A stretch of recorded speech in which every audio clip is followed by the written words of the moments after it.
नमाज पढ़ने से न रोके, मुतनाज़े फव्वारा की जगह को महफूज रखे। सुप्रीम कोर्ट से जितेंद्र त्यागी को 3 माह की उबूरी जमानत।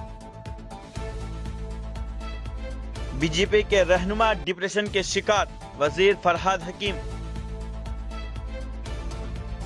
दिल्ली में जम्मू और कश्मीर सिक्योरिटी सूरत-ए-हाल व अमरनाथ यात्रा के लिए मीटिंग मुनक्कद।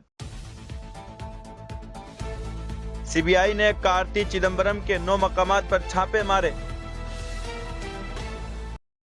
वज़ीर आला ममता बनर्जी ने रियासत के आला हुक्काम, IPS ऑफिसर, जिला मजिस्ट्रेट समेत दीगर अफसरान को RSS सरबराह के 3 रोजा बंगाल दौरे के दौरान उनका ख्याल रखने को कहा।